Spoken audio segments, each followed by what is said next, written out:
Bom dia a todos.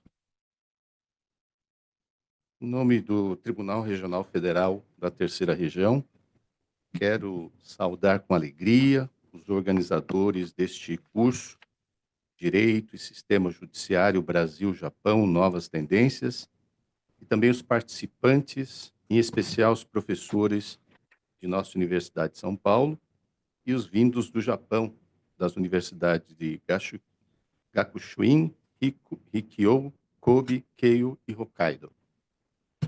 Rendo homenagem a todos os mestres, luminares de nossa cultura jurídica, na pessoa, no nosso sempre professor Kazuo Watanabe, presidente de honra do Instituto de Direito Comparado Brasil-Japão e professor aposentado da Universidade de São Paulo. Alexandre Nishioka e Nuno Manuel Morgadinho dos Santos Coelho, professores da Faculdade de Direito da Universidade de São Paulo, em Ribeirão Preto.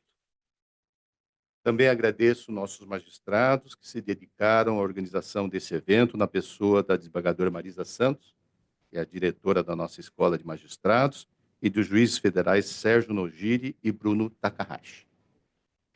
Registro a colaboração e a parceria de inestimável valor do Instituto de Direito Comparado Brasil-Japão, da Faculdade de Direito da Universidade de São Paulo, em Ribeirão Preto, e da Associação dos Juízes Federais de São Paulo e Mato Grosso do Sul. Teremos, caríssimos colegas, neste evento, a celebração da convergência no âmbito jurídico de uma união de culturas que deita raízes há mais de um século, quando, em 1908, aportaram no Brasil os primeiros dos milhares de imigrantes japoneses. Hoje, muitos dos magistrados nesta sala descendem daqueles pioneiros que cruzaram por meses, oceanos e distâncias. As malas foram desfeitas, mas a identidade da origem e cultura foi mantida, mas não intacta, senão que miscigenada com as irresistíveis e cativantes influências da brasilidade, que neste continente do Novo Mundo nos une povos de todos os cantos do planeta. O Brasil tem rica diversidade cultural, decorrência da presença entre nós da maior população de descendentes de várias nacionalidades, como japoneses, italianos e libaneses. Dizem alguns estudiosos até que há mais libaneses no Brasil do que no próprio Líbano. Nossa identidade é, pois, multicultural, pluralista e mestiça, com cores, olhares e espiritualidades que festejam e se alegram com as oportunidades de reencontro com as várias origens de que fomos formados e forjados nesta abençoada terra de Santa Cruz.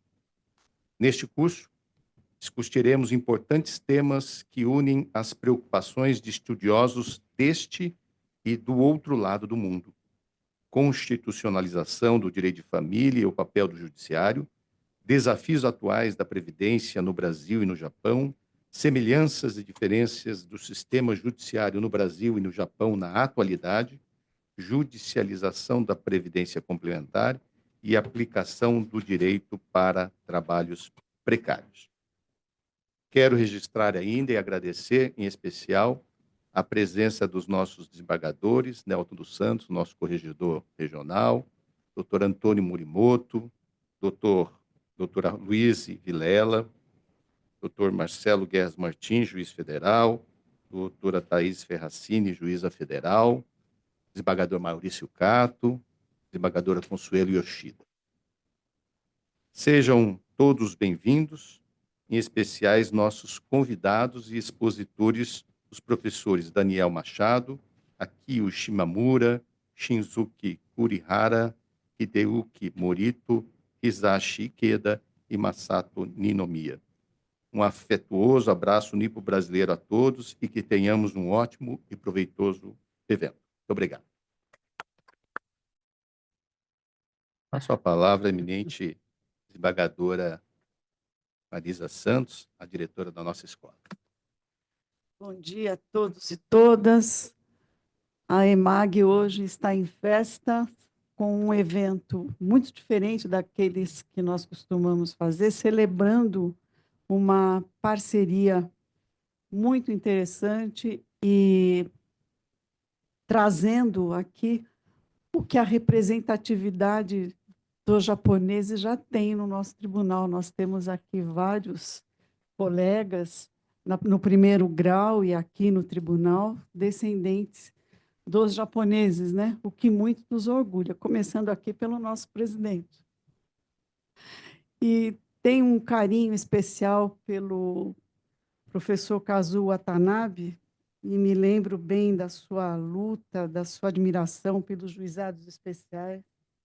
E quando os juizados especiais federais foram instalados aqui na terceira região, o professor Kazuo nos brindou com os seus conhecimentos que ele tinha já naquela época, e muito do que foi feito nos nossos jefes, nós tiramos das lições do professor Kazuo Watanabe. Eu me lembro, inclusive, de uma vez que fomos ao Tribunal de Justiça de São Paulo, com o professor Kazuo, no começo da existência, né, dos juizados especiais federais, conversar com o presidente do Tribunal de Justiça de então, para ver se nós conseguíamos resolver uma questão importante na época, que era a não de redistribuição dos processos até 60 salários mínimos que tramitavam na Justiça do Estado de São Paulo.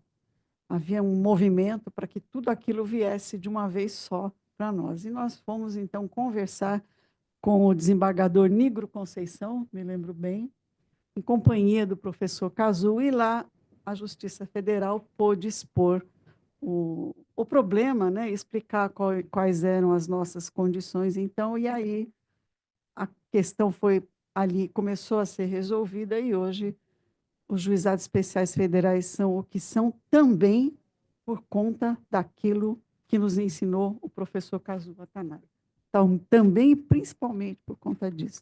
Então, o meu agradecimento especial ao professor Kazuo, agradeço a todos os colegas e as colegas que aqui estão, do tribunal e do primeiro grau, um grande reconhecimento aos juízes federais Bruno Takahashi e Sérgio Nojiri, que tiveram a iniciativa desse evento, a Universidade de São Paulo, com quem temos, inclusive, um convênio, um acordo de cooperação da gestão anterior do desembargador Nino Todo, para ver se conseguimos, então, formalizar e propiciar aos nossos juízes e juízas federais um mestrado na Universidade de São Paulo, em convênio com a nossa escola e a Universidade de São Paulo, em Ribeirão Preto. Isso aqui vai ser tratado na próxima semana, né, depois do Carnaval, para ver se nós conseguimos ultimar isso. Então, agradeço a todos que aqui estão e a todas que aqui estão, desejo a todos um bom evento, e aos juízes e juízes aqui presentes, sempre bom lembrar que a EMAG é a nossa casa, então Bruno e Sérgio trouxeram esta ideia que hoje concretizam. Todos os senhores podem fazer o mesmo. Tá? A EMAG está de portas abertas para receber novas ideias. Um grande abraço a todos e bom evento.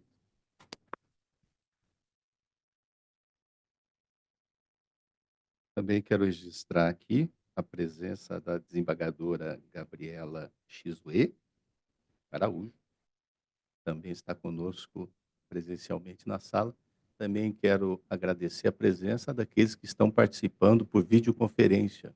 Aqui estou constatando aqui a presença do Dr. Carlos Suzuki, Dr. Marcelo Hideki, profissionais do escritório Harada, advogados e outros mais que se encontram aí à distância acompanhando esse seminário. Dr. Felipe Graziano, entre outros que estão acompanhando esse seminário, também cumprimento e saúdo a todos os que estão à distância.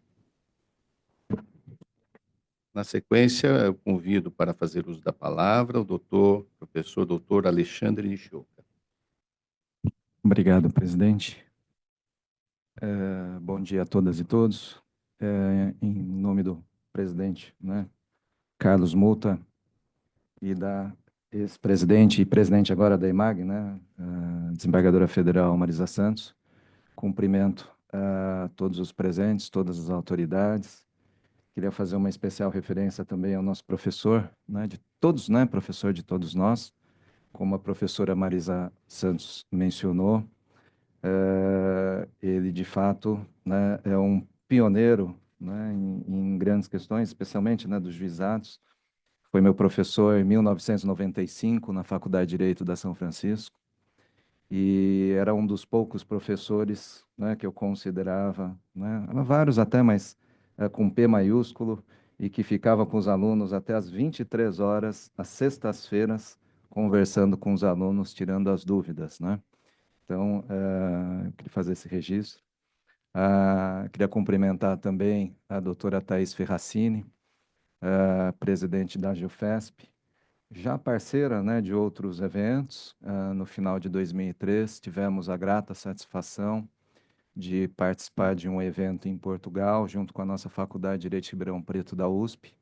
Nós passamos uma semana, né, de muito trabalho, né, manhã e tarde, né, estivemos na cidade do Porto e não conhecemos a cidade, porque trabalhamos de manhã e à tarde, né, doutora Thais? Então, ela é a precursora, né, de uma parceria também, né, entre a Universidade de São Paulo e a Associação dos Juízes Federais, né? Então, essa troca, né, de experiências entre magistratura e a academia tem sido bastante profícua, né? Nós temos representantes aqui, né, da Justiça Federal na nossa faculdade, né, o professor Sérgio Nogiri, a quem agradeço esse honroso convite. Só estou aqui porque ele é meu amigo, e porque eu tenho olho puxado, né? Então, a descendência minha é de italiano. Na verdade, então, como, né, disse o nosso presidente, a gente celebra aqui a parceria entre o Japão e o Brasil, né, uma parceria que já data de 1908, como também foi mencionado. Eu poderia dizer que eu posso ser considerado, né, da segunda geração, da terceira geração ou da quarta geração, né, Nisei, Sansei ou Yonsei.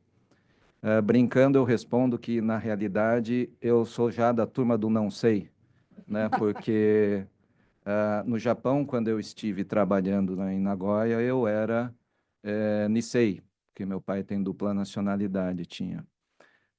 Minha mãe já é filha, né, de brasileiros, então eu posso ser Sansei e Yonsei, né? Então, meus filhos já são mestiços, então já são não sei mesmo de qualquer jeito. Então, a gente celebra essa parceria, né? A gente dá continuidade a uma parceria, né, entre a JUFESP, a EMAG, né, que começou, né, com o desembargador federal Nino Toldo. E eu também não posso deixar de esclarecer que eu só falo aqui em nome, né, do nosso diretor, Nuno Coelho, que infelizmente não pôde estar aqui porque ele está num outro evento acadêmico em Angola, né? Então, em nome dele, né, eu cumprimento, né, a EMAG, na pessoa da desembargadora federal Marisa Santos, né, o Tribunal Regional Federal, né, por sediar esse evento. E a gente agradece o apoio também, né, do Instituto, né, de Direito Comparado Brasil-Japão, né, o presidente honorário, professor Kazuo Watanabe, né, a JUFESP, né, na pessoa da Thais, e a gente parabeniza também, né, os juízes federais Bruno Takahashi e Sérgio Nogiri por proporcionar, né, esse dia aqui de debate sobre o direito, né, japonês e o direito brasileiro. Então, muito obrigado, parabéns à EMAG, à JUFESP, ao Instituto, né, de Direito Comparado Brasil-Japão e à nossa Universidade de São Paulo. Muito obrigado.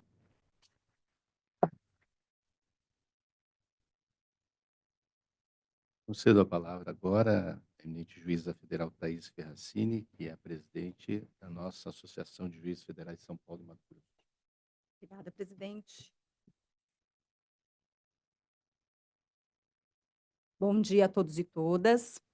Eu quero cumprimentar todos os presentes nas pessoas do nosso presidente, desembargador federal Carlos Muta, e da nossa diretora da Escola de Magistrados, desembargadora federal Marisa Santos.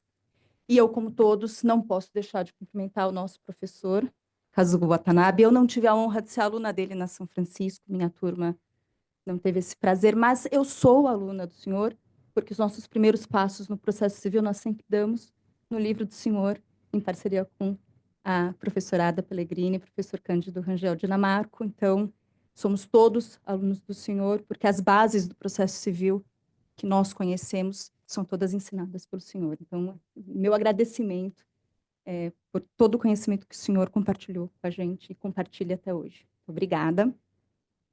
É com muita alegria e com muita honra que a JUFESP se apresenta aqui hoje, nesse evento, que foi um evento que, desde o princípio, nós tivemos muito prazer em apoiar, por causa da sua relevância, da sua importância e também pela peculiaridade. Não é sempre que a gente tem a oportunidade de trocar ideias com, com instituições de outros países, não é verdade? Então, eu queria, em nome da associação, dar boas-vindas aos nossos ilustres professores que vieram do Japão e vão nos enriquecer aqui com todo o seu conhecimento e experiência. E estarmos aqui hoje reunidos é um símbolo não só, né, dessa troca de saberes, mas também de uma construção de pontes entre as nossas culturas e sistemas jurídicos. A colaboração entre as nações é fundamental para o avanço do conhecimento e para o avanço da inovação.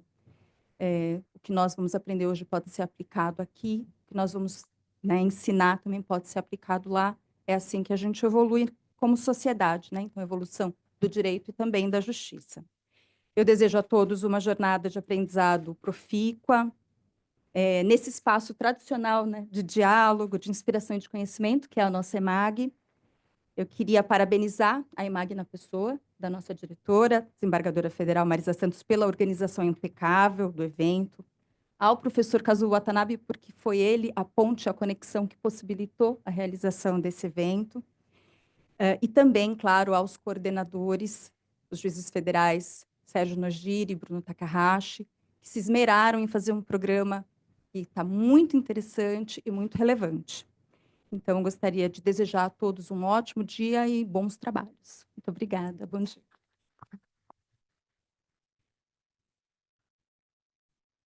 Agradeço a manifestação da doutora Thais e gostaria de convidar nosso professor. Também não fui professor, não fui também aluno direto do professor Watanabe, mas aprendi com suas obras e com suas lições, que permeiam não só a doutrina, mas a legislação, né? À medida que Sua Excelência contribuiu decisivamente para grandes mudanças e norteamentos do nosso direito processual civil moderno. Então, com essas brevíssimas palavras de saudação, ressaltando a importância que o professor Kazuo Watanabe tem, não apenas no direito processual, na atuação dos juizados, mas, sobretudo, esse intercâmbio cultural Brasil-Japão, é que nós teremos a honra de ouvir para as considerações do eminente professor na abertura desse trabalho.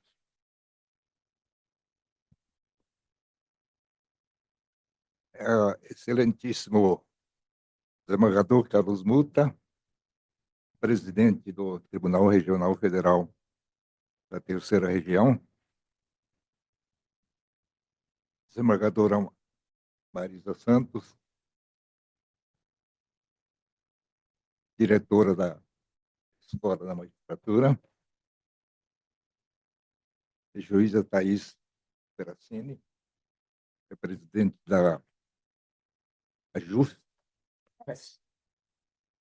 Associação dos Juízes Federais do Estado de São Paulo. Professor Alexandre Nishioka, professor da Faculdade de Direito de Ribeirão Preto. Após ouvir as palavras de exagerado elogio à minha pessoa, eu senti que estou ficando velho. Eu vou explicar porque quando a gente envelhece, né, os grandes defeitos desaparecem, todo mundo esquece, e as pequenas virtudes começam a assumir uma proporção gigantesca, né? Mas, de qualquer forma, eu recebo essas palavras como uma manifestação de grande amizade das pessoas que enunciaram esses elogios todos, mas eu devo sublinhar que está muito exagerado, tá?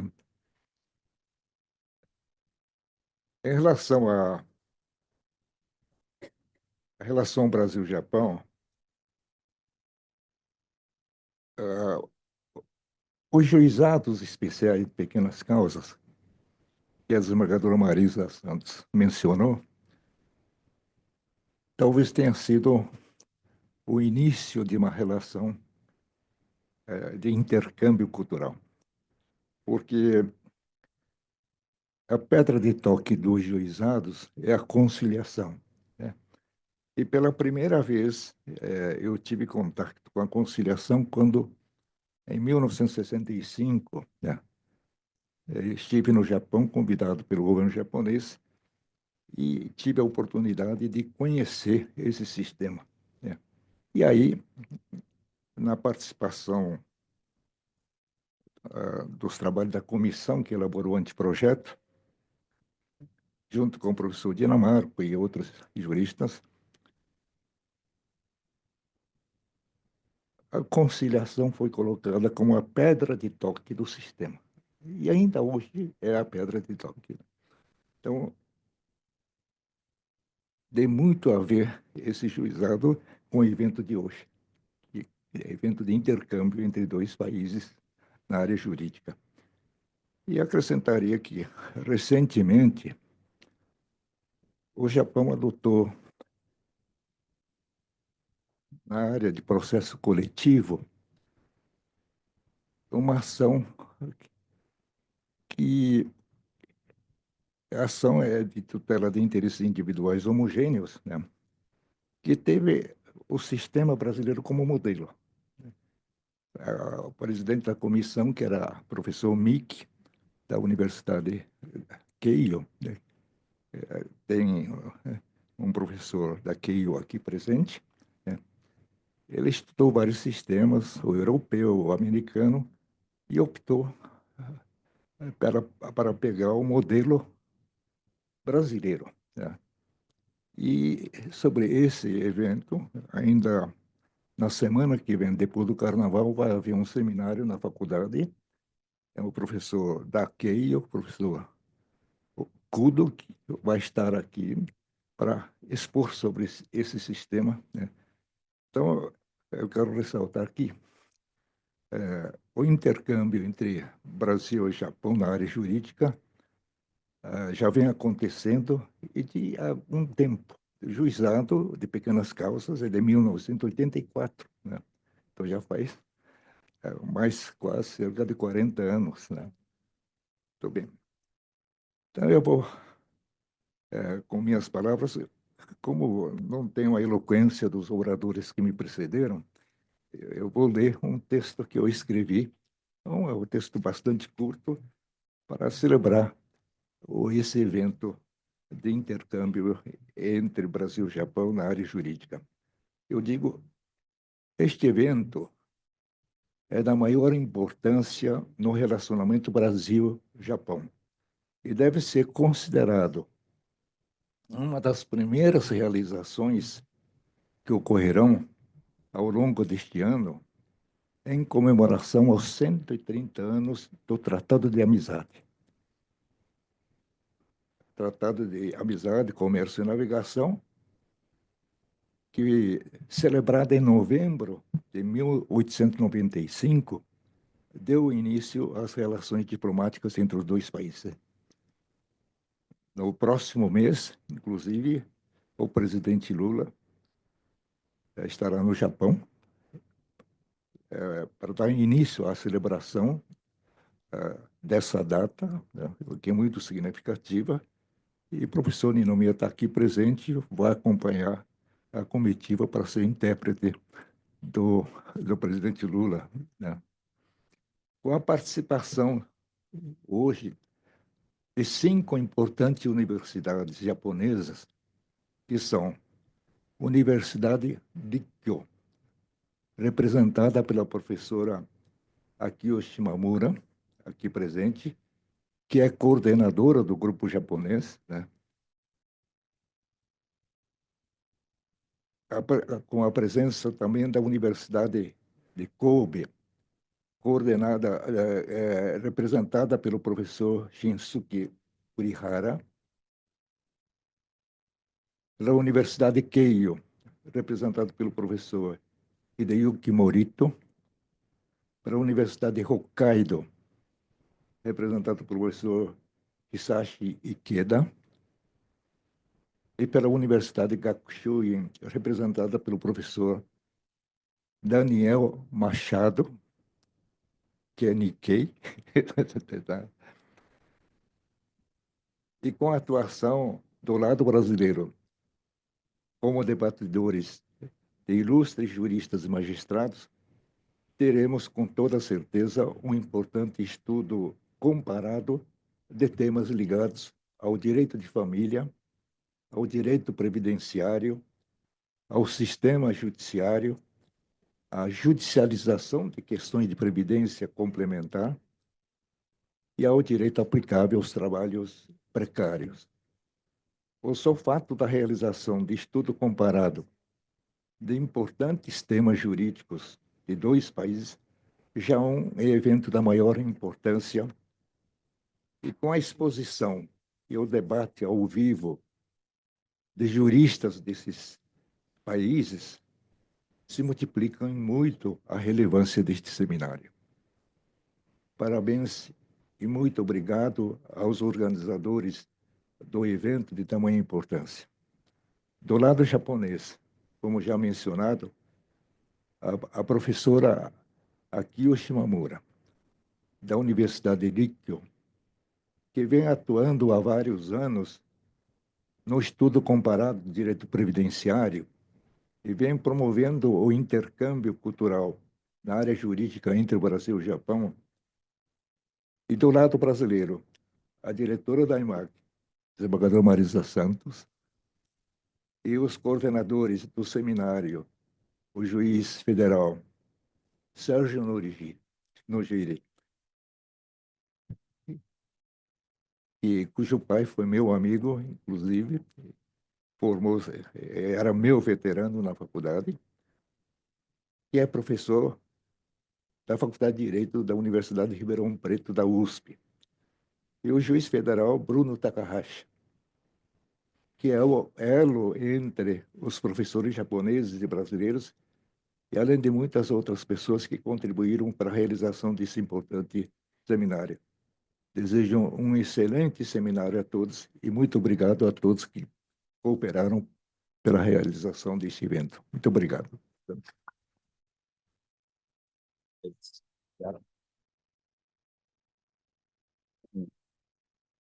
Com essa saudação cheia de emoção, de cultura e de entusiasmo, né, por essa união cultural, por esse enlace de culturas diferentes, mas que se associam para o mesmo propósito no campo do direito, para garantir maior acessibilidade através do juizado da população aos direitos fundamentais, é que nós encerramos esta cerimônia de abertura, já anunciando que na sequência nós teremos um painel inaugural deste curso, que refere-se à constitucionalização do direito de família e o papel do judiciário, tendo como palestrantes o professor Daniel Machado, o desembargador Maurício Cato e como presidente da mesa a desembargadora Gabriela Chizue, que é Araújo, mas a gente chama de Chizue aqui, né?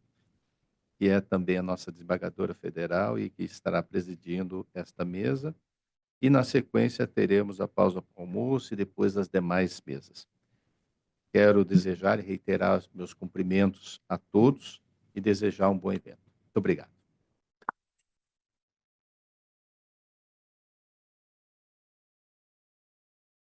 Bom dia.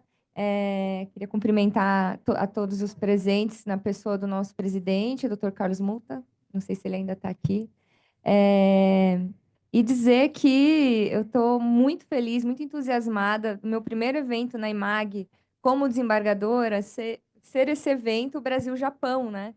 Porque, como o Dr. Carlos Muta falou, até explicando, por que eu uso o sobrenome Araújo? Porque o meu nome é Gabriela Chizue, né? Mas todas as vezes que eu tento usar o Chizue, as pessoas falam errado. Fala Shizui, Shuzui, Shizui, né? E aí eu passo muito nervoso, porque eu não gosto que pronuncia meu nome errado. Então eu adotei o Araújo, mas eu sou como o colega que estava aqui, eu sou não sei, né? Eu sou neta do lado da minha mãe, eu sou neta de japoneses, minha batiã e meu dichan vieram do Japão. Eu acho que eles vieram lá perto de Hiroshima, né, a região deles. E o meu pai já é brasileiro, né? Então, tanto que o meu sobrenome japonês seria Mori, mas antigamente, nos anos 80, né, usava-se mais o nome só do pai. Agora eu teria que mudar minha certidão para colocar o Mori. Enfim, então, só me apresentando, eu estou muito feliz porque posso aqui conhecer um pouco do direito japonês. Como professora de direito constitucional, eu costumo falar para os meus alunos: olha, a gente tem que fazer um marco, nós vamos estudar o direito constitucional baseado na origem eurocêntrica, né? Porque a gente aqui no Brasil adotou o direito eurocêntrico, um pouco de referências norte-americanas, e eu sempre falo: não vai dar para estudar o direito japonês, o direito africano. Então, até nas falas iniciais eu percebi e eu acho que a gente vai poder tirar isso hoje do seminário, que dá sim para a gente trazer muitas referências do direito japonês para o direito brasileiro. É importante que a gente aprofunde, né, o direito comparado, mas eu não estou aqui para ficar comentando antes de ouvir o principal palestrante, que é o professor Daniel Machado, que já me contou que não é japonês, eu desconfiei, né?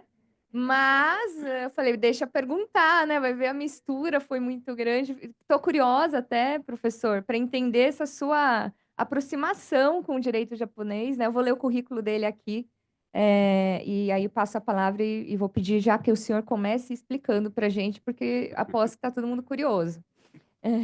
E o Maurício Kato eu vou apresentar depois, meu querido amigo. Nós somos aqui a cota japonesa no tribunal, somos 6. Eu, o Dr. Maurício Kato, a Consuelo Yoshida, que está aqui, minha colega na PUC, o Toru Yamamoto, eu acho que ele é japonês mesmo, né? Ele é nascido no Japão. É o Toru, o Morimoto, que também está aqui, o Antônio Morimoto. Tem mais alguém? E o Muta, Estamos todos aqui, só está faltando o Toru, vamos puxar a orelha dele. Daqui a pouco ele chega. Bom, vamos lá. Então, o professor Daniel Machado é professor de Direito Civil na Universidade de Gakushuin, professor de Direito Civil japonês e inglês na Universidade Rikyo. Mestre e doutorando em Direito Civil pela Universidade de Tóquio, instituição onde obteve a graduação em Direito.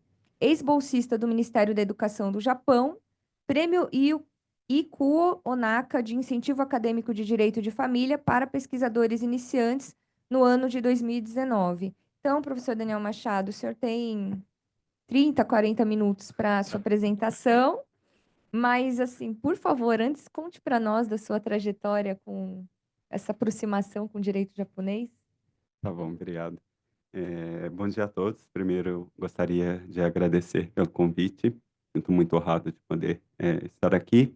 Agradecer a todos os organizadores, também aos meus colegas de mesa, a presidente da mesa, a desembargadora Gabriela Shizue. Não, Araújo. Minhas notas tá Araújo, mas Shizue, né? Até. E ao desembargador Maurício Kato. Então, primeiro, eu acabei de descobrir que eu tinha 45 minutos de fala e não 30 ou 20, não sei.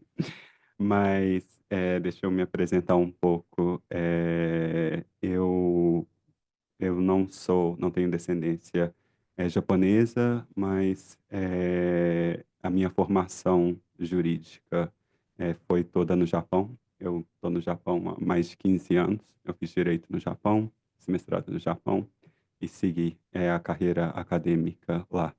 Então, para mim, o direito brasileiro, um direito estrangeiro, mesmo sendo brasileiro, eu nunca estudei direito no Brasil. E eu acho que é isso. Tem muito mais que eu acho que eu poderia falar sobre isso, mas mesmo com 45 minutos, ao invés de 25 minutos, não daria tempo para explicar como que isso aconteceu. Então, eu gostaria de começar com a minha palestra. O tema da mesa é a constitucionalização do direito de família. E dentro desse tema, que é um tema bastante amplo, hoje eu gostaria de revisitar uma tese que eu propus em um evento que teve na USP há 5 anos atrás, sobre o papel da hermenêutica infraconstitucional no direito de família japonês. Deixa eu ver se o slide passa. Não.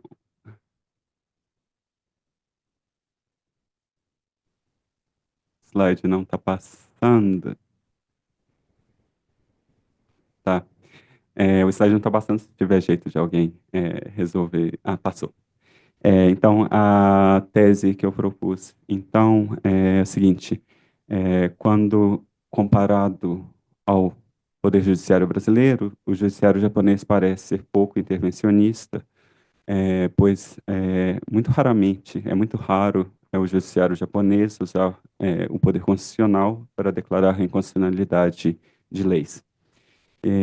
Para vocês terem uma ideia, a primeira vez que a Suprema Corte do Japão declarou a inconstitucionalidade de uma norma do Código Civil japonês foi em 2013, mais 65 anos após a promulgação da Constituição em 1946.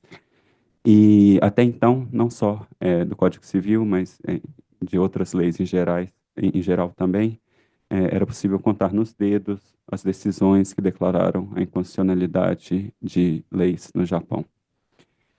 Assim, uma comparação com foco no controle de constitucionalidade pode dar a falsa impressão de que o judiciário japonês intervém pouco ou que desconheça o ativismo judicial. A minha tese é que esse entendimento seria um engano, pois o judiciário japonês intervém tanto quanto ou até mais do que o brasileiro, mas por meio de uma hermenêutica infraconstitucional. Antes de falar sobre a tese em si, eu acho que é necessário apontar que desde a década de 90, o direito civil japonês ele entrou uma era de reformas legislativas. Os trabalhos legislativos, eles começaram a dar frutos, gastou um tempo, mas começaram a dar frutos em meados da década de 2010, sendo a reforma do direito às obrigações de 2017 um marco importante dessa era de reformas legislativas. Na época, no Japão, foi tratado como a primeira reforma do Código Civil Meiji em mais de 100 anos.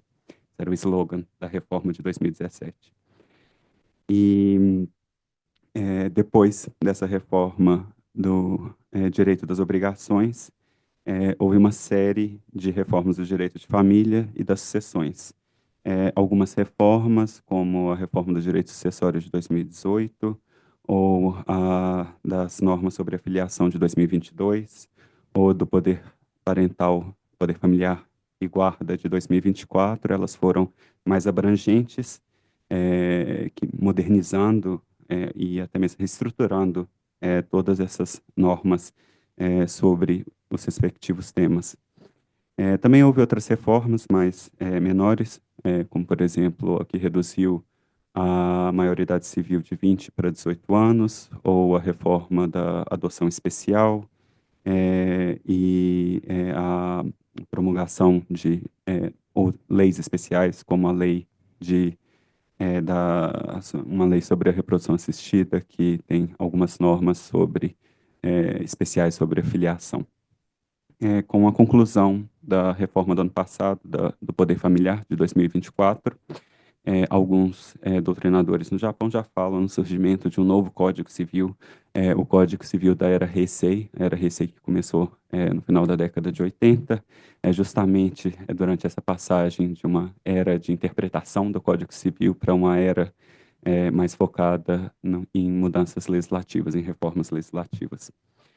De qualquer maneira, o que eu gostaria de apontar aqui, se vocês observarem no slide, tem duas emendas, a emenda de 2013 e a emenda de 2015, que alteraram os artigos 900 e o artigo 733 do Código Civil japonês. Essas duas emendas, elas são de natureza distinta das outras emendas, das outras reformas que aconteceram durante esse tempo.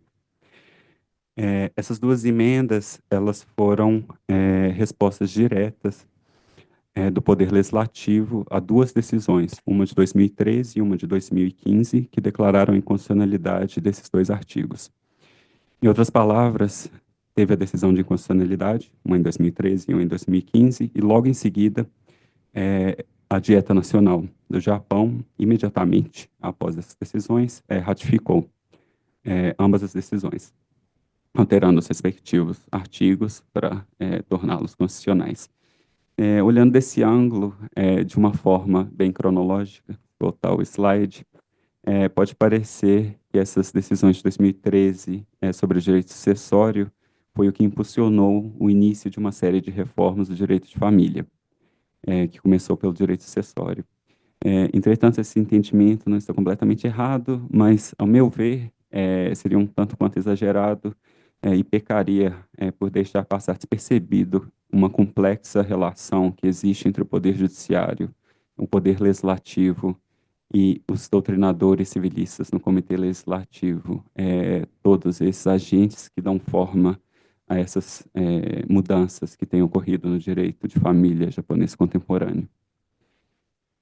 Para entender melhor essa relação, nós precisamos voltar até uma tentativa de reforma do direito de família que aconteceu em 1996, sem a qual eu acredito que não seria possível compreender por inteiro o significado dessas decisões de 2013 e de 2015.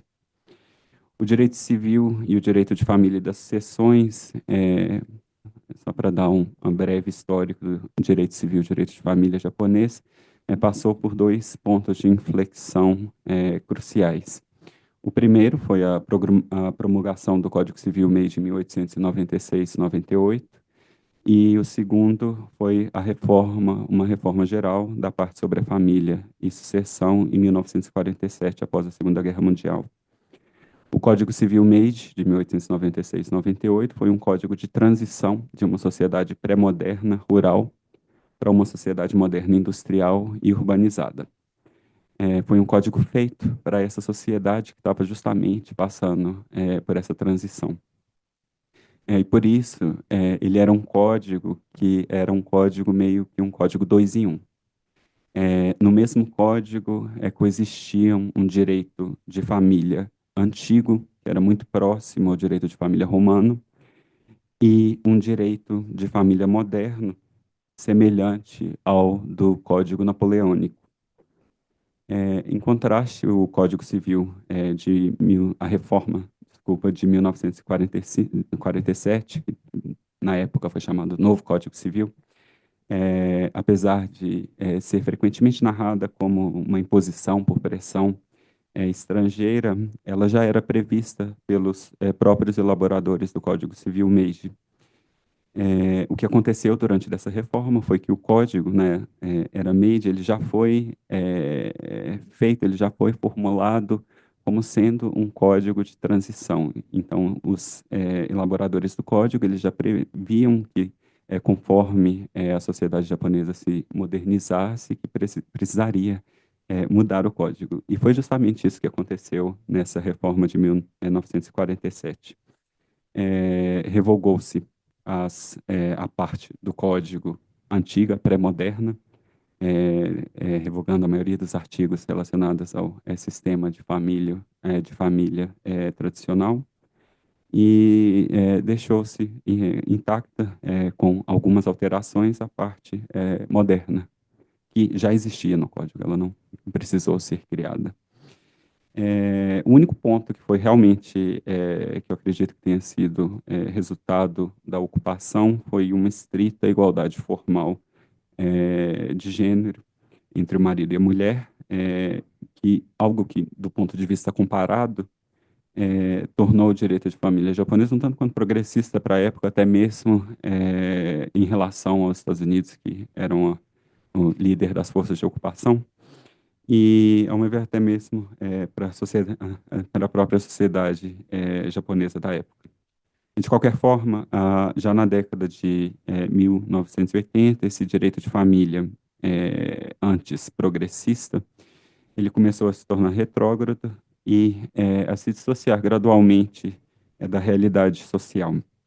Foi em vista dessa necessidade de responder às mudanças sociais envolvendo a família japonesa, que desde o final da década de 80 é o Comitê Legislativo. O Comitê Legislativo é um órgão que fica no Ministério da Justiça, mas que é liderado, antigamente ele era mais independente, principalmente depois da reforma de 1996, como eu vou explicar, deu errado, ele perdeu essa independência, mas esse é um comitê liderado pelos grandes doutrinadores de cada época, e desde o final da década de 80, o comitê elaborou um projeto de reforma geral da parte de família para adequar o código às mudanças que tinham ocorrido desde 1947. A proposta feita pelo comitê continha mudanças paradigmáticas muito importantes, tais como, por exemplo, a revogação das normas que discriminavam contra filhos não matrimoniais, filhos nascidos fora do casamento, ou o avanço da igualdade de gênero pela equalização da idade matrimonial, ou pela redução do período exigido para mulheres contraírem novas núpcias, dentre outras alterações importantes. E, ao menos na doutrina, a maioria desses temas eles já haviam sido amplamente discutidos e já estavam praticamente pacificados. Entretanto, essa tentativa de reforma de 1996, ela fracassou miseravelmente. Por quê? Por causa da controvérsia, é uma controvérsia que continua até hoje. É até tema da dieta nacional, vai ser discutido esse ano, mais uma vez, sobre a mudança do nome de família pelo casamento. Talvez vocês já saibam, mas só para rever, no Japão, ao contrário do que acontece no Brasil, as pessoas só têm um nome de família.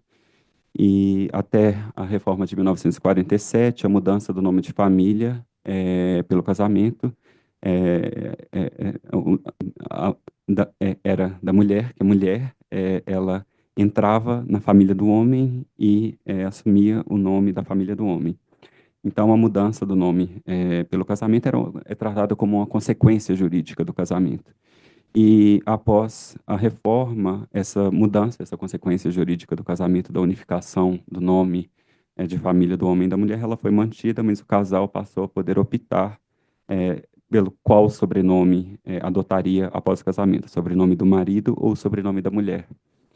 O objetivo dessa reforma era compatibilizar a mudança do nome de família com o princípio, o novo princípio de constitucionalidade e de igualdade de gênero, mas, como já se sabe, a igualdade formal, ela costuma não ser suficiente para se realizar, se atingir uma igualdade material. E prova disso é que até hoje, mais de 95% dos casais, eles continuam a optar pelo sobrenome de família do homem. Eu não vou entrar em detalhes, mas eu acredito que desde a década de 90 já era consenso na doutrina civil do direito de família, e a regra que impõe a adoção do mesmo nome de família como condição para se casar, ela deveria ser alterada por ter um impacto negativo sobre as mulheres, que geralmente são as que têm que arcar com as dificuldades profissionais e sociais provocadas pela mudança do nome de família, que, por sinal, tem uma diferença importante na utilização do nome de família no Brasil e no Japão, que no Brasil nós costumamos usar diariamente o primeiro nome, mas no Japão, no dia a dia, no cotidiano, as pessoas se dirigem umas às outras, principalmente pelo nome de família. Então, o nome de família faz parte não só da sua identidade de família, mas da sua identidade do seu dia a dia. Então, tem um impacto muito maior na vida, não só profissional, como cotidiano, diário das pessoas.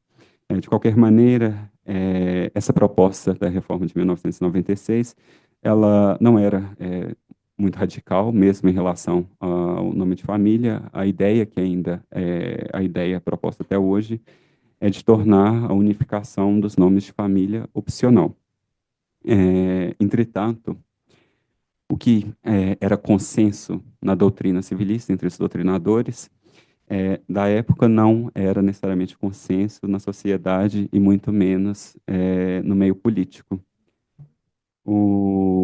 Uma pesquisa do Ministério da Justiça mostra que em 1996, ao contrário do que ocorre hoje, a maioria da população ainda era contrária à flexibilização da regra. O O resultado dessa falha dos doutrinadores em perceber essa desconexão entre a teoria jurídica e a sociedade ou a política foi que essa reforma, uma reforma geral para modernizar o direito de família inteiro, ela acabou sendo enterrada, engavetada como um todo.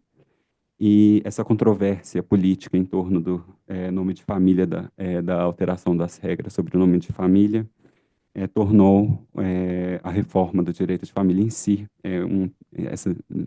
esse tema virou um tabu, o que dificultou futuras iniciativas de reforma do direito de família até meados da década de 2010. A decisão de 2013, ela foi um marco não só no direito de família, mas também no direito civil e no direito constitucional japonês, e ela foi um resultado direto dessa falha, desse fracasso de 1996, que foi o resultado dessa falha de comunicação entre os doutrinadores, entre a teoria jurídica e a sociedade. A decisão de 2013, ela declarou inconstitucional parte do artigo 900 do Código Civil, que reduzia a cota hereditária de filhos não matrimoniais, filhos nascidos fora do casamento, a metade da de filhos nascidos na constância do casamento.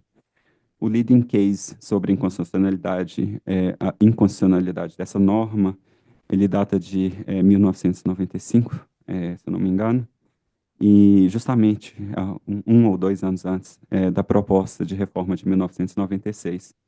E naquela época, como eu já mencionei, a necessidade de revogar essa regra já era uma questão praticamente pacificada na doutrina. Foi nesse contexto que a Suprema Corte já tinha uma expectativa de que em alguns anos, 2, 3 anos, haveria uma intervenção legislativa. Então, a Suprema Corte se recusou a declarar a inconstitucionalidade dessa norma, já esperando que o problema seria resolvido no âmbito do Poder Legislativo. Entretanto, a reforma não veio e os casos eles continuaram a chegar na Suprema Corte, um atrás do outro, e até 2013 a Corte manteve o precedente, talvez ainda na esperança de que a matéria seria solucionada na via legislativa.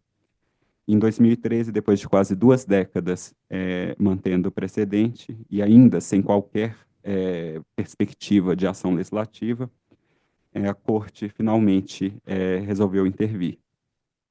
Como eu já disse, essa decisão foi marcante não só por ser uma das raras declarações de inconstitucionalidade de leis, mas por ser a primeira que declarou uma norma do Código Civil inconstitucional. Entretanto, essa decisão por si só, ela não indica que teria ocorrido uma mudança de atitude da Corte. Uma nova atitude da Corte, uma nova atitude um pouco mais intervencionista, ela ficou clara em 12 de outubro de 2015, quando a Corte, em um período de menos de 2 anos, declarou, mais uma vez, parcialmente inconstitucional, o artigo 733, que exigia que as mulheres esperassem 6 meses para se casar de novo. Uma declaração de inconstitucionalidade pela Suprema Corte do Japão já é bastante incomum, 2 em um intervalo de 2 anos, eu acho que precisa de explicação. E o meu entendimento sobre isso é que a Suprema Corte deu um recado claro ao soltar 2 decisões exatamente no mesmo dia, no dia 16 de outubro de 2015. Em uma, como eu já mencionei, a Corte declarou ser inconstitucional a parte do artigo 733, algo que já era pacificado na década de 1990, que já estava previsto para ser reformado no projeto de 1996. E na outra, a Corte declarou ser constitucional o artigo 750 do Código Civil, ou seja, a norma do Código Civil que obriga a unificação dos nomes de família após o casamento. Ao fazer isso, a Corte indicou que, apesar dessa nova atitude aparentemente um pouco mais intervencionista, a possibilidade de intervenção, ao menos no âmbito de controle de constitucionalidade, era limitada pelo nível de controvérsia do tema ou pelo nível de pacificação do tema. Assim, eu acho pouco adequado entender essas reformas como resultado de um aumento de pressão do Poder Judiciário sobre o Poder Legislativo. De fato, a reforma do direito acessório de 2018, ela tem uma certa correlação com a decisão de 2013. O aumento da cota de filhos não matrimoniais ou a revogação da discriminação contra filhos não matrimoniais provocou uma preocupação no âmbito político quanto à proteção do cônjuge sobrevivente. Precisaria dar um contexto maior, uma explicação mais detalhada sobre o direito acessório japonês, não vou entrar em todos os detalhes aqui, mas a ideia é que, para que o cônjuge sobrevivente, geralmente a mulher dependente do marido, continue morando na casa própria e adquira os bens suficientes para se sustentar após a morte do marido, seria necessário ter que um acordo com os filhos, seria necessário que os filhos se disponham a abrir mão de ou tornar indisponível parte da herança, ao menos temporariamente. E, no caso, nesse contexto, os filhos não matrimoniais, filhos nascidos fora do casamento, que geralmente não são filhos do cônjuge sobrevivente, teoricamente, ao menos, eles estariam menos dispostos a colaborar para manutenção da residência ou para que o cônjuge sobrevivente adquira uma cota que viabilize o seu sustento após o falecimento do outro marido. Enfim, essa preocupação de uma natureza um tanto quanto conservadora levou o ministro da Justiça do Japão a provocar o Comitê Legislativo com um inquérito sobre a necessidade de reforma do direito acessório para a proteção do cônjuge sobrevivente. É importante frisar que a provocação, esse inquérito, ele foi pontual. O ministro da Justiça, ele não pediu ao comitê que fizesse uma reforma geral do direito acessório japonês. Mas o comitê, que desde o fracasso de 1996, que parou de operar por iniciativa própria, ele ampliou o escopo da reforma para uma revisão geral do direito acessório. Ele aproveitou a oportunidade para rever toda a parte, modernizar toda a parte do direito acessório, o livro 5 do Código Civil japonês.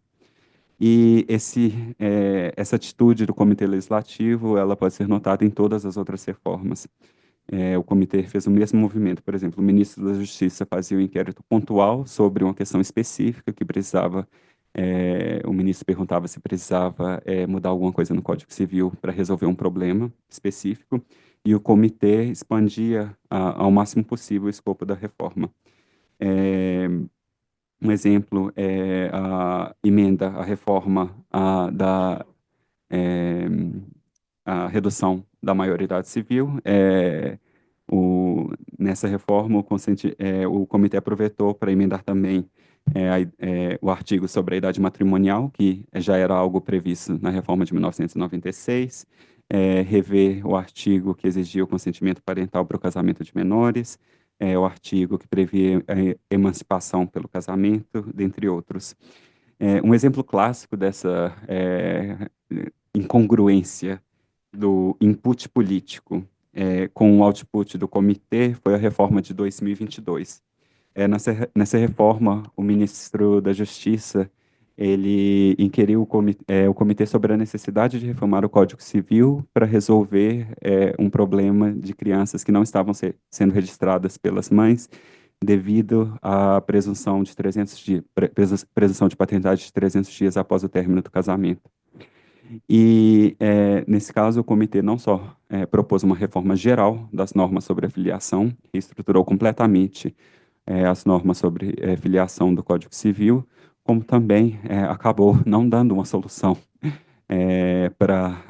ao menos definitiva, para o problema apontado pelo ministro, pelo inquérito ministerial. Em suma, essa série de reformas que tem ocorrido no direito de família e das sucessões, elas não devem ser entendidas nem como uma resposta legislativa a uma maior intervenção do Poder Judiciário, e nem como reformas de natureza inteiramente política.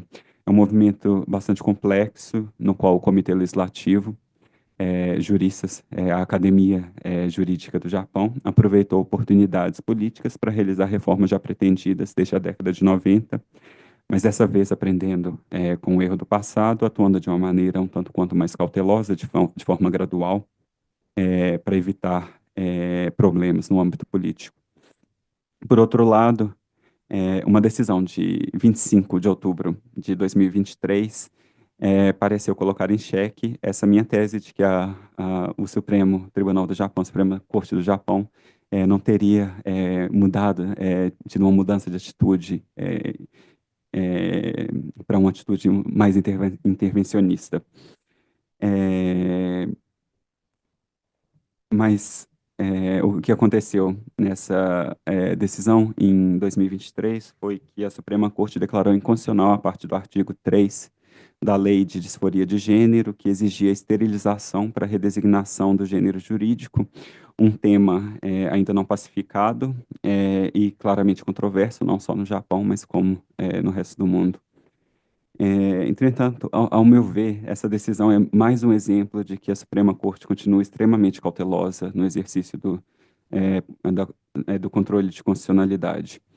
A lei de disforia de gênero, ela não condiciona diretamente a redesignação do gênero jurídico à cirurgia. O condicionamento é indireto, por meio de dois requerimentos distintos. O primeiro é o requerimento da esterilização, o que foi declarado inconstitucional, que pressupõe a remoção dos órgãos reprodutores internos. E o segundo é o requerimento da aparência do sexo oposto, que pressupõe a cirurgia para a construção do órgão sexual do gênero oposto. O caso em tela dessa decisão de 2023 era de uma mulher trans, sobre qual já era claro e evidente que não havia passado por qualquer tipo de cirurgia e que, portanto, não satisfazia não só o primeiro requerimento, que foi declarado inconstitucional, como também o segundo requerimento, o da aparência do sexo oposto. E segundo a lógica utilizada pela Corte, era mais que óbvio que o requerimento que exige a aparência do sexo oposto também seria declarado inconstitucional caso chegasse a ser analisado. Entretanto, a maioria dos ministros adotou uma atitude formalista em termos processuais, mandando o caso de volta para o Tribunal de Segunda Instância para apuração de fatos, e sem decidir sobre o mérito, sobre a constitucionalidade do segundo requerimento. E ao fazer isso, a não ser em casos muito específicos, não seria possível, apesar do que foi veiculado na mídia na época, não seria possível a redesignação do gênero sem cirurgia até que o legislativo interviesse ou que a Suprema Corte declarasse inconstitucional a inconstitucionalidade do outro requerimento. Ou seja, o que a Suprema Corte fez, nesse caso, foi postergar uma decisão final sobre a necessidade de intervenção jurídica para comprar tempo para o Poder Legislativo revisar a lei, sem colocar muitas amarras por meio de uma declaração de inconstitucionalidade de ambos os requerimentos. Entretanto, esse comedimento, mesmo essa atitude um tanto quanto comedida da Corte, ele acabou saindo pela culatra. Não só a dieta nacional, ao contrário do que sempre fez, que sempre ratificou as decisões de constitucionalidade, não ratificou essa decisão de inconstitucionalidade até hoje, como também logo após a decisão foi criada uma coalizão de parlamentares para a proteção dos direitos das mulheres, de atuação principalmente voltada para uma atuação anti-transexualidade. Hoje, até onde eu sei, ainda não há uma perspectiva de que essa decisão será ratificada e, ao contrário, parece que vai passar uma lei de proteção das mulheres em vista do avanço da flexibilização, da redesignação do gênero jurídico. E essa confusão, essa tensão entre os poderes ficou ainda maior quando, em meados do ano passado, o Tribunal de Segunda Instância, que recebeu o caso de volta, resolveu declarar inconstitucional o segundo requerimento. E, com isso, o Tribunal de Segunda Instância acabou com o caso sem deixar a Suprema Corte decidir sobre a constitucionalidade do segundo requerimento, que talvez a Suprema Corte tenha perdido, não sei se foi intencional, mas perdeu a oportunidade de decidir sobre essa matéria. Enfim, esse conflito causado pela decisão de 2023 demonstra que o judiciário japonês não estava sendo excessivamente cauteloso ao demonstrar comedimento em exercer controle de constitucionalidade. Um passo errado mesmo, que dado com cautela, acabou gerando um conflito, talvez desnecessário, entre os poderes. Talvez desnecessário, porque, ao meu ver, o judiciário japonês tem uma tradição de intervenção infraconstitucional que permite a intervenção judicial em prol da realização de valores constitucionais ou da proteção de direitos dos vulneráveis, sem bater de frente com o poder legislativo. Exemplos dessa tradição não faltam, mas um clássico do direito de família é o reconhecimento do casamento de fato, em 1958. No Brasil, como vocês sabem, foi necessária uma verdadeira mudança do paradigma constitucional para que se permitisse o tratamento das uniões de fato, das uniões estáveis, como relações de família. No Japão, já em 1958, a Suprema Corte reconheceu a possibilidade da aplicação, por analogia do direito matrimonial, às uniões de fato. Hoje, exceto pelo direito sucessório do cônjuge, que ainda não é aceito, e pela guarda compartilhada, algo que vai mudar com a reforma do ano passado de 2024, o companheiro tem praticamente todos os direitos e deveres do cônjuge, incluindo benefícios de ordem pública. A segunda metade do século passado foi marcada por uma série de decisões, tanto o reconhecimento da união, de fato, também tinha esse viés de realização da igualdade material em contraste à igualdade formal, mas muitas decisões no âmbito do direito de família, muitas intervenções, elas foram marcadas por decisões que intervieram por reinterpretação do direito infraconstitucional, das provisões das normas do Código Civil, visando amenizar o impacto negativo dessa igualdade formal introduzida pela reforma de 1947. Um exemplo, eu não vou listar todos os exemplos, mas outro exemplo seria uma decisão também de 1958 que vedou o pedido de divórcio judicial pela parte culpada, geralmente o marido, pela ruptura do matrimônio. Outro exemplo um pouco mais recente, que trata de um tema mais controverso, é a decisão de 2013, que permitiu a extensão da presunção de paternidade a maridos trans após uma pessoa que se casou após a redesignação do gênero jurídico, o que não era contrário, não só era contrário à intenção do legislador, quando promulgou a lei da disforia de gênero de 2003, como também incongruente com a jurisprudência sobre a presunção de paternidade. Outro exemplo mais recente e talvez até mais relevante foi uma decisão de 26 de março do ano passado, 2024, e outra de 21 de junho do mesmo ano, que também, em ambos os exemplos, a Suprema Corte fez intervenções substantivas, materiais, sem usar de quaisquer argumentos do âmbito constitucional. Na primeira decisão, sem se basear em nenhum argumento de natureza constitucional, o requerente até fez alguns argumentos de inconstitucionalidade, mas os ministros da Suprema Corte ignoraram todos esses argumentos e não tocaram na Constituição. A Suprema Corte reconheceu a aplicabilidade de um artigo de lei especial que confere benefícios a cônjuges ou companheiros sobreviventes de vítimas de crime a uniões entre pessoas do mesmo sexo. A Corte chegou a ignorar nessa lei, tinha os regulamentos, tinha uma distinção baseada no gênero jurídico, na letra da lei, mas a Suprema Corte ignorou completamente isso e não tocou na Constituição. Nessa decisão de natureza infraconstitucional, a Corte não demonstrou nenhuma preocupação em limitar o escopo da decisão, mesmo sendo evidente que essa decisão ela tem um potencial de repercutir por todo o sistema jurídico, pois esse tipo de norma de provisão ele se encontra em centenas de leis espalhadas pelo sistema jurídico japonês. Essas provisões que ampliam os direitos, os benefícios do cônjuge aos companheiros, elas escritas da mesma maneira, elas estão espalhadas por todo o sistema jurídico japonês. Então, essa decisão, ela poderia ter um impacto tão significativo quanto o reconhecimento do casamento entre pessoas do mesmo sexo. Na segunda decisão, a Suprema Corte admitiu a possibilidade do reconhecimento da paternidade reconhecimento de paternidade de criança nascida após a redesignação do gênero jurídico do pai ou mãe, após a redesignação, o contrário, de mulher trans. De novo aqui, a Corte não não recorreu a nenhum argumento de natureza constitucional para tomar uma decisão que pode ter implicações fundamentais no conceito de parentalidade jurídica no direito japonês, um tema que costuma ser até mais polêmico do que o próprio casamento entre pessoas do mesmo sexo ou a mudança do nome pelo casamento. Enfim, eu acho que eu já me alonguei demais.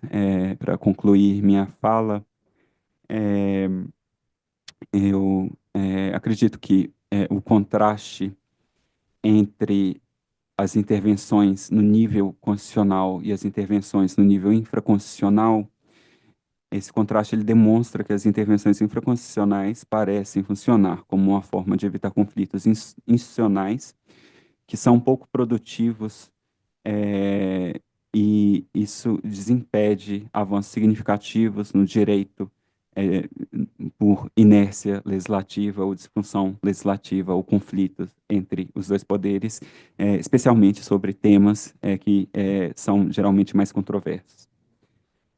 E antes de terminar a minha fala, eu gostaria apenas de apontar que a minha fala por si só, ela não serve de crítica a uma atitude que eu costumo ouvir bastante, que o judiciário brasileiro costuma ser criticado pelo ativismo judicial, e o ponto da minha fala não é fazer ou substanciar uma crítica nesse sentido, apenas pontuar. Eu acho que para fazer uma crítica nesse nível seria necessário analisar todos os fatores institucionais, fatores sociais, fatores jurídicos que permitem o desenvolvimento dessa intervenção infraconstitucional no direito japonês.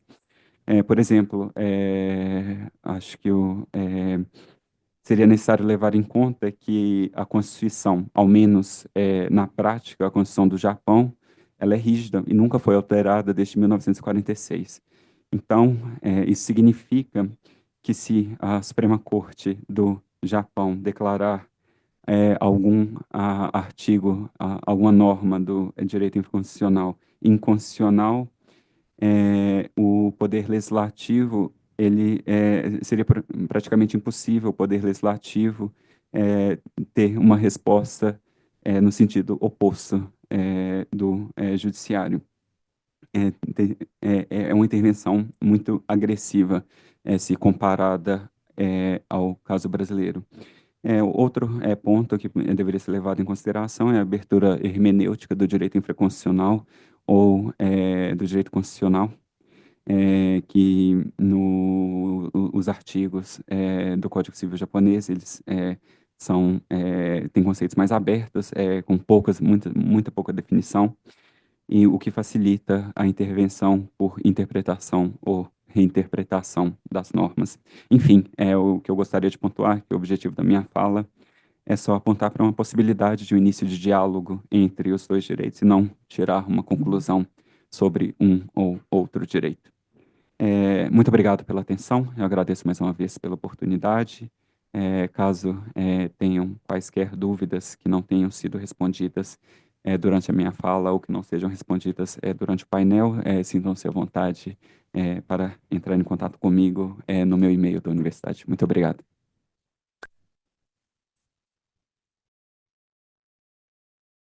Eu tenho muitas perguntas, mas eu vou primeiro passar a palavra para o Dr. Maurício Cato, senão eu vou tomar o lugar dele aqui. Mas antes de passar a palavra, o presidente Muta pediu para avisar que ele gostaria de juntar no fim do painel todos os descendentes nipo-brasileiros ou de origem nipônica, todos de origem nipônica, para uma foto, né? E também a gente pode fazer depois com os que não são de origem, né? Porque aqui, mas uma só dos descendentes ou de origem nipônica Não vamos discriminar, né? Então, mas só para o pessoal, quando terminar aqui o painel, para vocês ficarem aqui para a gente fazer a foto. Também queria só comentar agora que o Dr. Sérgio Nugiri entrou, e agradecer também o convite, parabenizar os organizadores, o Bruno Takahashi, que falou comigo, está ali.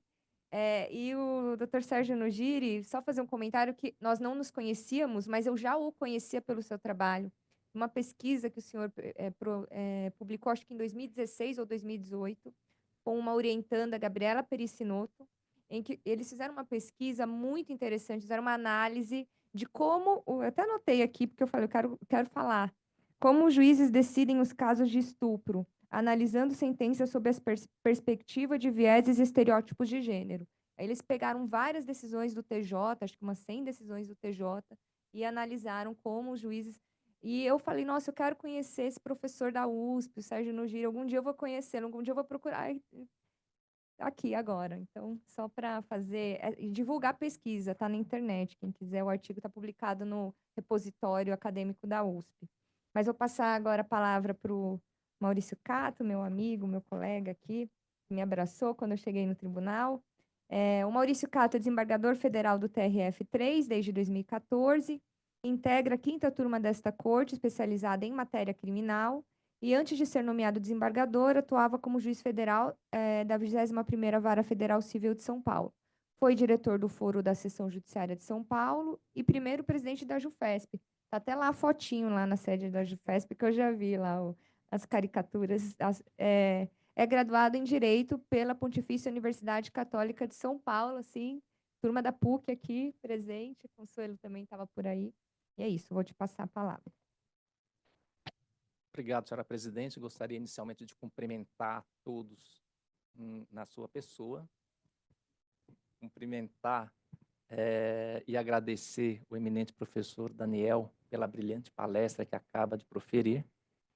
Gostaria de agradecer o convite da EMAG e dos coordenadores desse curso, o meu amigo Sérgio Nugiri e meu amigo Bruno Takahashi. E se a Dr. Nishioka achou que o convite a ele foi por amizade, imagine por mim, que não tenho metade do currículo que tem o professor Nishioka. Gostaria de fazer um breve agradecimento também, mas é um registro importante para nós todos, senhora presidente. Professor Kazuo Watanabe, que sempre foi para nós da colônia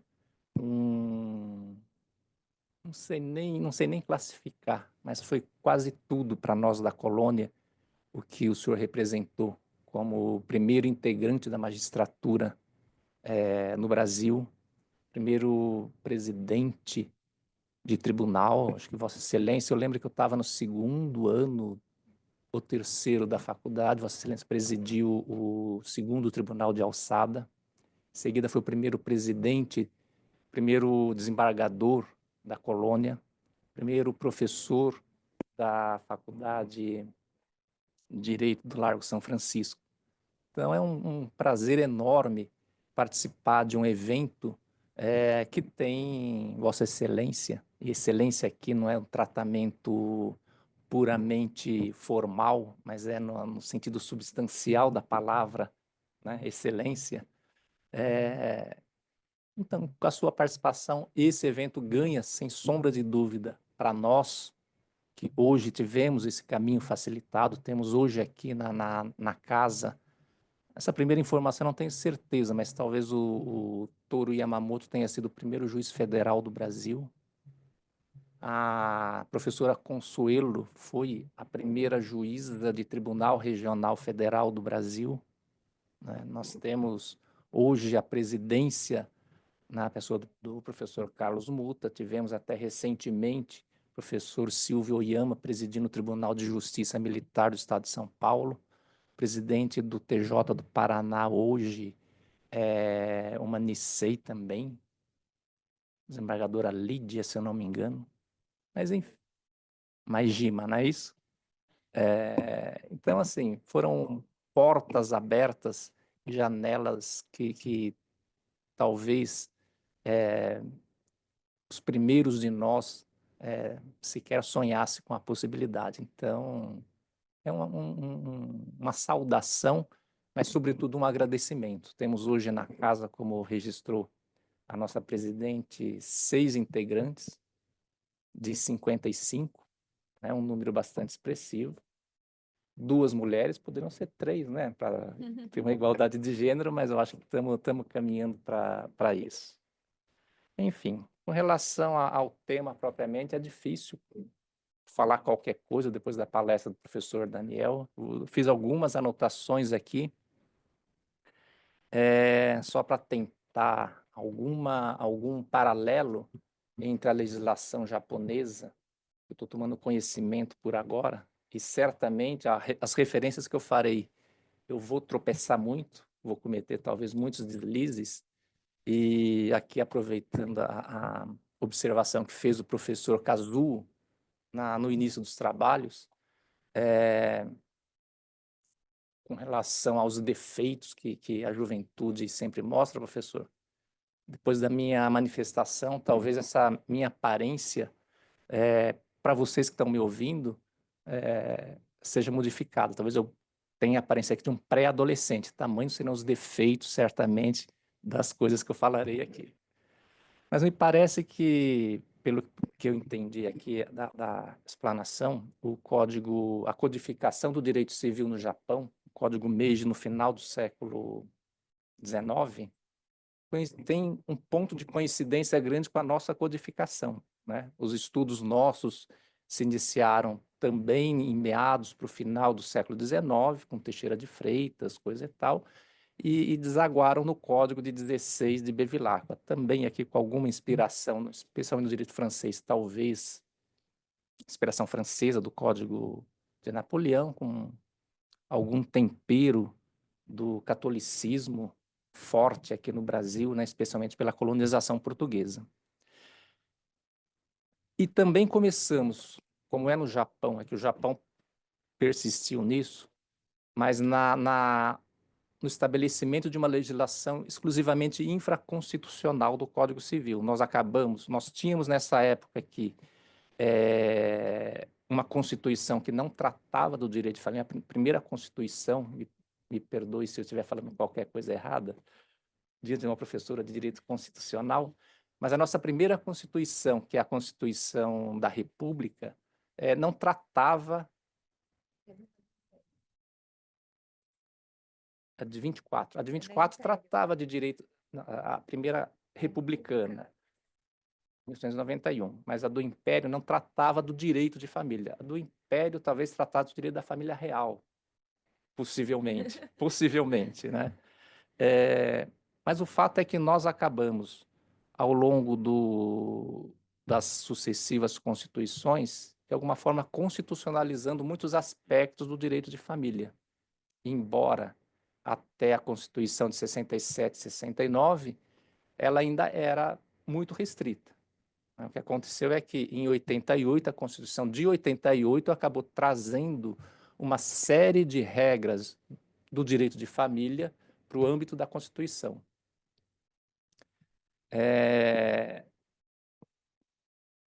Acho que essa talvez seja a grande diferença de atuação da questão da constitucionalidade, né? E o nosso Supremo talvez tenha mesmo esse perfil hoje um pouco mais ativista, né?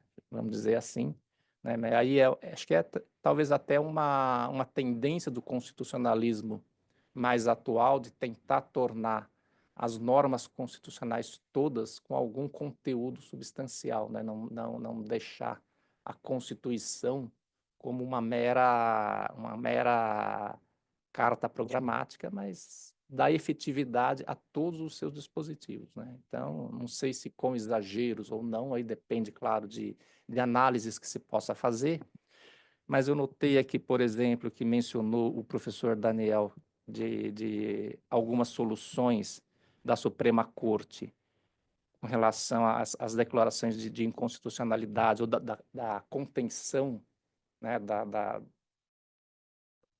intenção de declarar o menos possível a constitucionalidade, é porque aqui no Brasil, a par das disposições todas constitucionalizadas, o Supremo acabou trazendo inúmeros princípios para constitucionalizar ainda mais alguns aspectos do direito de família, né?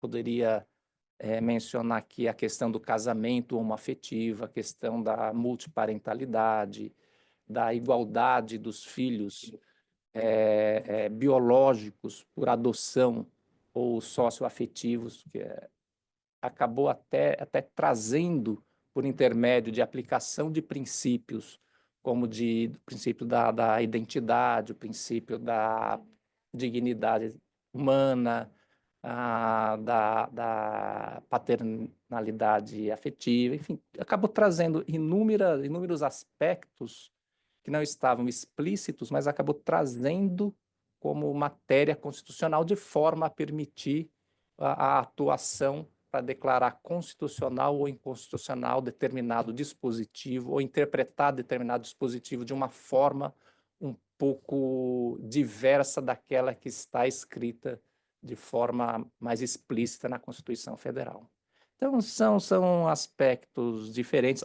Também a questão aqui que mencionou o professor, de aspectos culturais. A par de tudo isso, nós temos também, acho que talvez, diferenças grandes da cultura jurídica. A cultura nossa, ela é, por herança de Portugal, um direito eminentemente derivado do direito romano.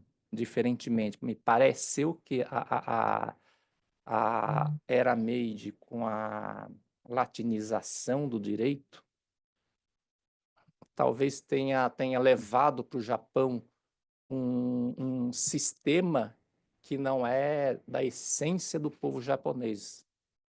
E aí eu vou começar, talvez, a falar algumas bobagens que eu me referi.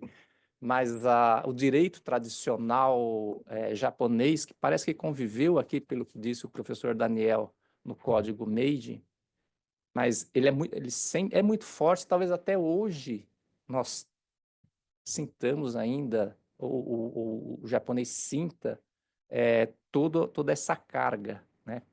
Seja aqui com relação ao próprio nome de família, né? Que é uma herança do povo originário japonês, né? Com relação à questão cultural que mencionou também o professor Daniel, nós temos um aspecto da cultura japonesa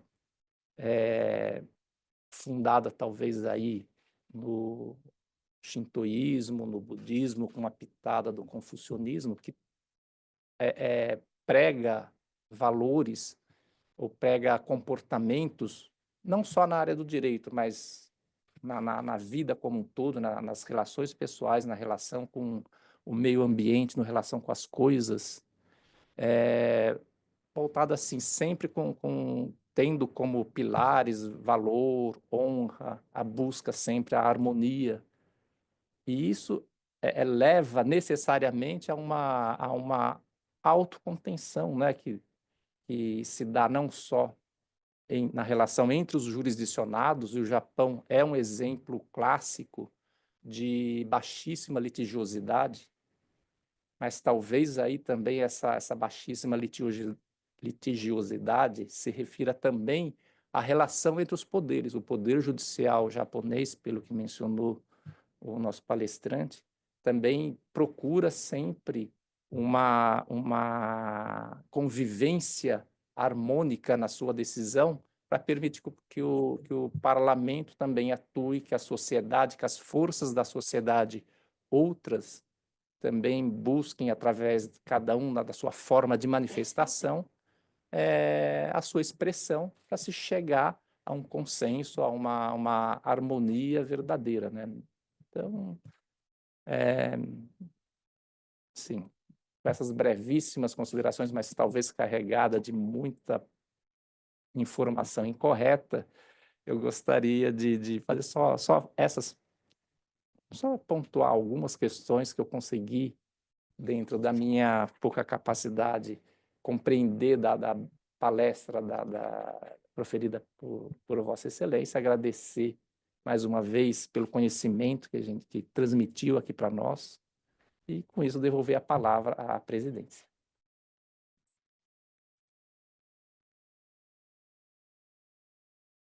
Queria cumprimentar o Dr. Maurício Catto pelas excelentes observações. Falou muito bem, um pouquinho do que eu tinha pensado também, assim, eu senti a mesma coisa com relação à diferença, né, dos direitos, do direito brasileiro, do direito japonês. Aqui a gente tem muita influência mesmo eurocêntrica, e a gente percebe que hoje a onda é falar sobre neoconstitucionalismo, né?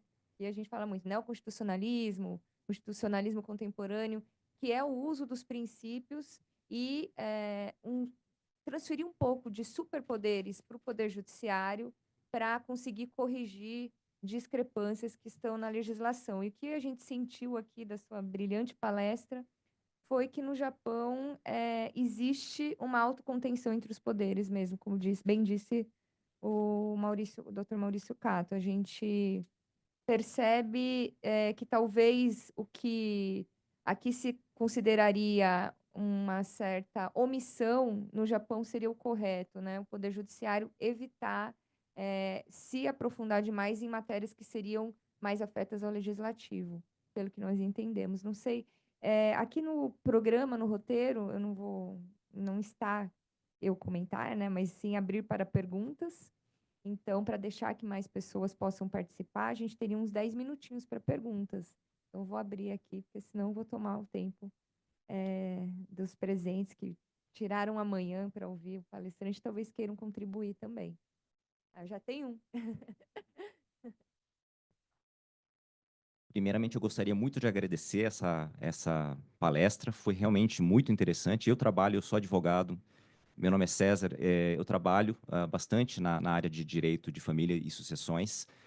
E, assim, para mim, achei incrível também essa questão já do Japão, né, ter reconhecido a união civil, né, de parceiros homoafetivos, né? E aí a minha dúvida é a seguinte: a gente tem grandes diferenças entre o Brasil no sistema de registro civil aqui no Brasil e no Japão.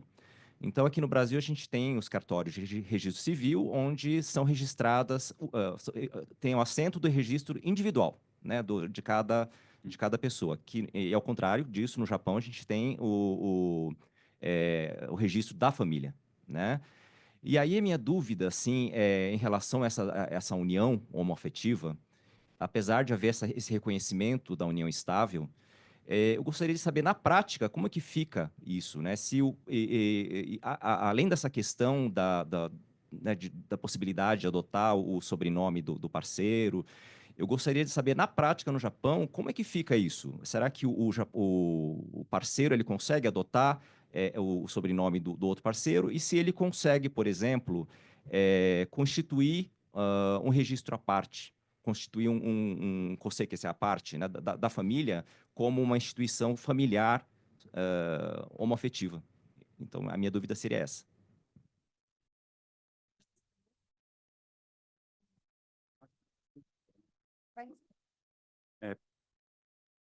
Não, então eu perguntei aqui se ele preferia responder uma por uma ou se fazia as perguntas. Ele falou que vai responder uma por uma. Então, professor, Eu acho melhor pode responder uma por pode. uma. Então, muito obrigado pela pergunta. Se eu entendi a pergunta direito, acho que se trata da situação de registro de casais homoafetivos no Japão, como que funcionaria agora. Primeiro, eu acho que precisaria clarificar a situação de casais em união, de fato, em união estável no direito japonês, elas não são registradas. Então, não teria qualquer forma de registro. Na prática jurídica, o que geralmente costuma se fazer é o registro de residência de um minhyo, que chama.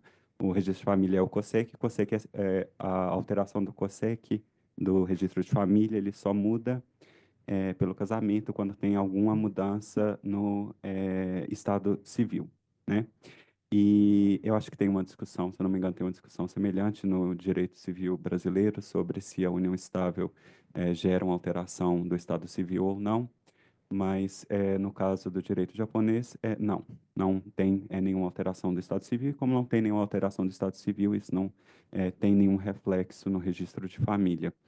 Na prática jurídica, o que se faz é anotar, não sei o termo correto, o companheiro em um outro documento, que é um documento de registro das municipalidades, é um registro de residente que você faz com a municipalidade, com o município, cidade, bairro ou onde você mora, que aí nesse caso o companheiro é registrado como companheiro. Tem uma palavra lá, você é registrado como companheiro, aí você comprova a existência, serve como comprovante de existência da união de fato. Mas como no Brasil isso é apenas um comprovante, não necessariamente significa que a união existe. E sobre as uniões homoafetivas, tem um porém, ou algo que eu deveria acrescentar, é que desde 2015, em Shibuya, um dos distritos de Tóquio, Tóquio é uma cidade um pouco especial, que os distritos eles funcionam como municipalidades meio que independentes, como se fossem cidades à parte, então tem as assembleias da cidade, tem as leis de cada distrito, e o distrito de Shibuya passou uma lei local reconhecendo, como que eu traduzo isso? É, uma certificação de parcerias, é, de, de parceria. No caso, era limitada a parcerias homoafetivas. E, nesse caso, eles emitem um certificado, mas esses certificados eles não têm, na época, ao menos, não tinha nenhum valor jurídico, né? Era um valor simbólico. O valor jurídico é uma coisa típica do direito positivo japonês, que eles iniciam colocando um dever de se esforçar para fazer alguma coisa. Aí como que fala isso? Business, ah, os funcionários públicos, a administração do distrito de Shibuya tinha o dever de se esforçar para não discriminar contra casais que tinham certificado de parceria homoafetiva de Shibuya. Então, assim, era uma coisa bem limitada para criar um precedente legislativo, mas hoje eu acho que tem um grande potencial desses. Isso se espalhou pelo Japão inteiro, por várias municipalidades. É, essas leis regionais que emitem um certificado, elas funcionam não como uma forma de registro familiar, mas como uma forma de comprovar a existência de uma relação. Na época não tinha nenhum efeito jurídico em si, mas desde 2019, se eu não me engano, foi o primeiro caso em uma corte inferior, tribunal, era uma vara do Tribunal Regional de Tóquio, que reconheceu efeitos civis na dissolução, aplicação, a parte da jurisprudência sobre uniões de fato heteroafetivas, estendeu essa jurisprudência a uniões homoafetivas, e desde então tem tido um desenvolvimento em relação às uniões homoafetivas também. Então, se você junta essas leis locais com o desenvolvimento jurisprudencial, isso acaba funcionando como um registro para casais homoafetivos. Eu acho que é onde a gente está agora. Então, assim, respondendo a pergunta, não altera o registro de família, porque não tem alteração do Estado Civil, mas isso não é porque é uma união afetiva, é porque a união, de fato, em si, a união estável no direito japonês, ela não tem nenhum efeito no Estado Civil. Um único ponto adicional, desculpa, estou me alongando demais com uma pergunta, eu queria dar oportunidade para outras pessoas fazerem perguntas também, mas uma coisa importante é que no direito tem um caso em que uniões homoafetivas eles poderiam alterar o nome de família, adotar o mesmo nome de família, seria através da adoção simples, que foi algo utilizado inicialmente por casais homoafetivos no Japão como um substituto ao casamento. Então, a adoção simples no Japão, ela tem muito poucos requerimentos, você tendo uma diferença de idade, um dia de diferença, uma pessoa pode adotar a outra e criar uma relação de parentesco, você torna aquela relação uma relação não necessariamente de casal, mas você cria uma relação de parentesco jurídica, né? Não ideal, mas que produziria alguns efeitos direitos materiais e alteraria o registro. O adotante assumiria o nome de família, quem que era quem? A pessoa que que é adotada vai assumir o nome de família da pessoa que adota. É isso. Mais alguém? Mais uma pergunta?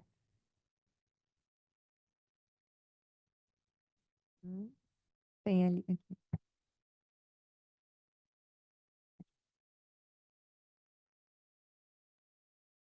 Bom, não seria exatamente uma pergunta, né? Apenas queria parabenizar o Daniel Machado. Desde a época que eu era professor visitante na Universidade de Tóquio, eu ouvia falar dele através do meu colega, o professor Omura, que foi o orientador dele, né? Da existência de um não descendente que estava estudando direito, né? E em 15 anos do Japão, né? Ele deu uma aula maravilhosa, né? Eu tenho algum conhecimento sobre direito civil japonês, mas não conseguiria entrar nesses detalhes, né, na sua especialidade. Então, eu só queria, na esteira da sua pergunta, dizer o seguinte: o artigo 24 da Constituição do Japão diz claramente o seguinte: o matrimônio é realizado entre homem e mulher. Então, para que o Código Civil, né, o COSEC, etc. e tal, né, possa reconhecer o casamento homoafetivo, a necessidade de mudar a Constituição. E o Daniel Machado já disse, todos sabem, desde a Era Meiji, nas duas constituições que o Japão teve, se conseguiu mudar uma única vírgula. Essa é a diferença entre o nosso país e o Japão. Não é? Por quê? Porque as forças conservadoras, tradicionais, etc., são muito fortes no legislativo. E o Poder Judiciário, assim como o Daniel Machado disse diversas vezes, não gosta de interferir muito. Não é? Não existe a ditadura do Judiciário, né, que costuma se dizer por aqui. Então, é isso. O Japão está avançando. Não é? Me lembro bem, quando cheguei no Japão, houve uma das primeiras decisões inconstitucionais, que é o artigo 200 do Código Penal do Japão. O que é? O parricídio era punido com pena de morte. Mas um caso extraordinário que aconteceu, né? Não vou me alongar muito, finalmente, então, a Suprema Corte reconheceu a inconstitucionalidade e, imediatamente, então, o artigo 200 do Código Penal foi suprimido. O código, desculpe, aquele caso que ele citou, né, da diferença, né, de distribuição de inventário, né, entre filhos naturais e filhos legais, né, desculpe, legítimos, né? Esse assunto foi discutido amplamente quando eu estava fazendo curso no Japão e os professores da época disseram o seguinte: olha, é constitucional a diferença entre o filho legítimo e não legítimo, porque precisamos preservar o instituto do matrimônio. Mas depois de talvez uns 30 anos, finalmente, então, a Corte Suprema decidiu, né, dizendo que havia igualdade. E na época eu argumentava assim, entusiasticamente. No Brasil não é assim, né? Não dá para distinguir, né? Não dá para diferenciar o legítimo com o não legítimo, porque eles não têm culpa, né? Não, mas o matrimônio é importante. Bem, mas de qualquer forma, Daniel, você está de parabéns. Eu realmente tenho grande admiração por você, né? Claro, temos muitos descendentes de japoneses aqui, né? Que não sabem nem 1/10 do japonês que você sabe, né? Eu sou professor, eu sou intérprete, eu sou tradutor, né? Mas eu tenho uma grande admiração por essa capacidade. A minha esposa é professora de japonês, mas não chega aos seus conhecimentos, né? E a felicidade nossa, depois de 117 anos de imigração, é que, a partir do final do século XX, início do século XXI, muitos brasileiros não descendentes, né, passaram a se interessar pela língua japonesa e alguns deles já intérpretes, tradutores, né? Temos aí, recentemente, o Arthur Barreto, que fez mestrado na Universidade de Meiji. Ele é potiguar. Enviou um currículo para mim, já uns 6, 7 anos atrás, em japonês, pedindo emprego para mim. Eu imediatamente liguei para ele. Como é que um potiguar pode saber japonês? Eu estudei sozinho. Ele foi para o Japão com a bolsa da Cátedra Fujita Ninomiya, fez mestrado em japonês na Universidade de Meiji e, junto com o título de mestre, ele obteve N1, que não é qualquer Nisei, qualquer Sansei que obtém. Então, está de parabéns mais uma vez e fico muito feliz, né, depois de muitos anos de magistério e saber que realmente há um grande número, né, de pessoas que, descendentes e não descendentes, que se interessam pela cultura japonesa e muito mais pela cultura jurídica, né, que é um ramo que é um tanto quanto difícil para os leigos, né, mas que já temos aí juízes, desembargadores, e realmente, e no Japão, né, pessoas como Daniel Machado, que, sem ascendência japonesa, está lecionando como professor numa universidade tradicional do Japão. Muito obrigado. Bom, acho que religiosamente estamos encerrando no horário. Passamos 1 minuto só, 12:30. Vamos fazer um intervalo para o almoço, mas vamos fazer a foto primeiro aqui na sala ao lado, né? Porque não cabe todo mundo aqui para a foto, a gente vai fazer na sala ao lado. E retornamos às 2 horas após o almoço, cumprimentando o professor Daniel e o meu colega aqui, Maurício Cato. Até mais, gente. Obrigada.